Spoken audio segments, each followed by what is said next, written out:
Bismillah, membahas buku De Jong Samsul Hidayat 2017, buku Ajar Ilmu Beda edisi 4, khususnya di bab dinding perut, retroperitoneum dan omentum. Nah, sekarang kita di subbab tentang dinding perut ya.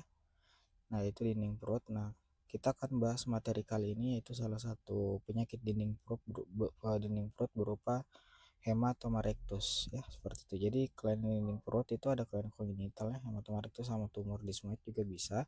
Namun pada video kali ini kita akan bahas tentang apa itu hematoma rectus ya. Sebenarnya kita akan coba review sedikit ya. Sebenarnya materinya singkat saja terkait dengan hematoma rectus ini, bahwa secara prinsip hematoma rectus itulah suatu keadaan, dilihat dari usul katanya sendiri jelas ya. Hematoma artinya perdarahan yang tertumpuk ya, dan rectus ini mengacu kepada musculus rectus abdominis ya, yang merupakan otot perut ya, bagian depannya. Kalau dari gambar bisa kita lihat ya, kalau dari otot rectus sebenarnya kan ini bagian linea media ya, yang bagian tengah ini. Nah, otot rectus itu kan ada bagian kanan dan bagian kiri ya. Nah, ini untuk rectus yang bagian sebelah kiri ini ya, ini mengalami hematoma ya yang hebat akibat akumulasi darah. Jadi kita lihat ada perbedaan yang signifikan ya antara bagian kiri dan bagian kanan. Nah, terjadi hematom. Nah, kita lihat penyebabnya sih kenapa bisa terjadi hematoma. Nah, prinsipnya bahwa hematoma terjadi karena adanya suatu kondisi robekan pembuluh darah yang bocor. Nah, pembuluh darah yang spesifik itu terletak di bagian ini nih, vaskularisasi daripada dinding otot dinding perut, yaitu ini arteri vena epigastrik yang inferior ya, arteri vena epigastrik inferior. Ini terjadi akibat robekan. Nah, akibat robekan daripada pembuluh darah epigastrik inferior. Nah, pertanyaannya kenapa dia bisa mengalami robekan? Nah, secara etiologi robekan tersebut bisa disebabkan oleh karena adanya trauma ya, misalnya bisa trauma tajam, trauma tumpul ya. Kemudian yang kedua, adanya kontraksi mendadak daripada otot rectus, jadi gerakan tiba-tiba ya. Sama yang ketiga, adanya predisposisi berupa gangguan pembekuan darah ya. Setidaknya inilah hal yang bisa terjadi. Misalnya kita ambil case pasien trauma, misal trauma tumpul ya, pukulan ke abdomen.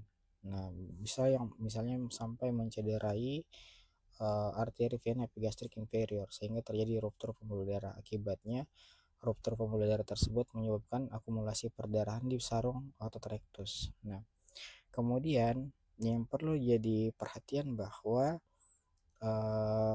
hematoma ini paling sering terjadi di bagian kaudal ya. Kenapa? Karena di bagian kaudal ini tidak ada sarung rectus posterior ya, tidak ada sarung rectus posterior di bagian kaudal. Akibatnya akumulasi dinding darah tersebut terletak di antara otot rectus ya sama peritoneum parietal ya, seperti itu.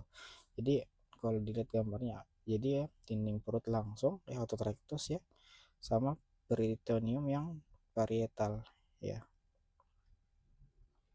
seperti itu. Nah, akumulasi darah itu yang terus meluas bisa sampai ke bagian retroperitoneum ya, dan secara gejala klinis juga adanya patofisiologi yang dimaksud bisa menyebabkan tentunya satu ya, apa gejala yang muncul terjadi ya, bisa berupa satu ya, pasti ada nyeri ya, nyeri lokal di bagian lokasi. Nah, kemudian nyeri tersebut akan diperberat ketika terjadi kontraksi otot rectus atau otot perut berupa kontraksi spastik ya, seperti itu.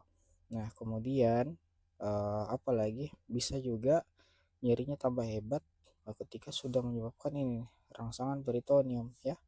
Rangsangan peritoneum ya tentunya akan menyebabkan perut yang distended, nyeri hebat ya, sampai kalau kasus berat bisa diterjadi dengan gejala sistemik mual muntah ya, seperti itu. Nah, itulah patofisiologi dan gejala klinis yang muncul akibat daripada hematoma rectus. Nah, ini secara diagnosisnya kapan kita bisa curigai pasien hematoma rectus? Satu, pasien tentunya datang dengan nyeri perut yang datang tiba-tiba ya, yang tentunya memiliki riwayat ini nih, riwayat trauma misal atau kontraksi mendadak atau ada riwayat pembekuan darah ya, tentunya kuncinya dari anamnesis ya, kemudian serta dengan mual muntah ya, gejala sistemik. Nah bisa juga kadang iritasi kandung kemih setelah beberapa jam ya, tergantung lokasinya lagi ya, seperti itu. Nyeri memberat saat otot terus kontraksi ya. Jadi kita bisa lihat otot kontraksi ya, seperti melakukan gerakan posisi-posisi tertentu, misal berdiri aja itu bisa memperberat karena otot rektus kontraksi akan berkurang ketika berbaring ya, di atau otot-otot abdomen itu relaksasi. Kemudian yang ketiga, bila ditekan, benjolan di perut yang tidak berubah dengan kontraksi otot rectus atau tanda Vogergels. Jadi prinsipnya benjolan tersebut ya tidak ada perubahan ya, tetap dia stagnan karena itu adanya hematoma yang terperangkap. Nah, gold standarnya kita akan bisa nilai perdarahan tersebut ya tentunya dengan USG ya. Itu akan ditemukan ada massa ya pada dinding perut ya, spesifik lagi dengan CT scan, dan yang lebih spesifik lagi untuk jaringan lunak itu MRI seperti itu. Nah, untuk tata laksananya ya, kalau dia ukuran kecil dan unilateral cukup konservatif, istirahat dan analgetik. Artinya kalau ini kecil dan unilateral tidak ada progresif yang signifikan nyerinya ya, paling bisa dikonservatif analgetik anti nyeri dengan harapan proses akumulasi darah tersebut nantinya akan diserap kembali. Nah, berbeda halnya ketika hematomanya besar dan bilateral ya, tentunya karena robekan pembuluh darah ya bisa menyebabkan anemia atau bahkan sampai shock ya. Makanya telah lakukan perbaikan tanda-tanda vital dulu ya. Kalau dirasa akumulasi darahnya terlalu banyak yang keluar ya bisa dilakukan transfusi PRC seperti itu. Nah, kemudian yang ketiga ya tentunya melakukan tindakan bedah darurat ya. Sebenarnya ini jarang dilakukan ya, karena satu kasusnya cukup jarang ya seperti itu, dan jarang menyebabkan embolisasi ya, kecuali hematoma sudah semakin besar, perdarahan bebas, kondisinya memburuk, dilakukan maka tindakan yang dilakukan tindakan bedah itu apa ya, tentunya satu evakuasi hematoma satu ya, yang kedua menghentikan perdarahan ya. Sepertinya prinsipnya itu ya, terkait dengan tata laksana daripada hematoma rectus. Jadi kalau secara review, jadi hematoma rectus akumulasi darah ya, akumulasi darah di dinding otot rectus khususnya di bagian kodal akibat robekan arteri epigastrik inferior yang bisa disebabkan oleh trauma atau gerakan tiba-tiba di dinding perut atau gangguan pembekuan darah, yang tentunya akan awalnya bisa menyebabkan gejala lokal ya di bagian nyeri tersebut ya, satu nyeri ya tentunya ya, pun diperberat dengan kontraksi otot polos ya, bisa menyebabkan iritasi peritoneum sehingga gejalanya jauh lebih berat, memicu gejala sistemik, distend abdomen, defense muskular, bisa mual muntah dan lain sebagainya. Nah, kemudian bisa dikonfirmasi lagi nih pemeriksaan imaging ya, bisa dengan USG, bisa lebih detail dengan CT scan atau bahkan lebih spesifik dengan MRI. Tata laksananya tergantung dari luasnya hematoma.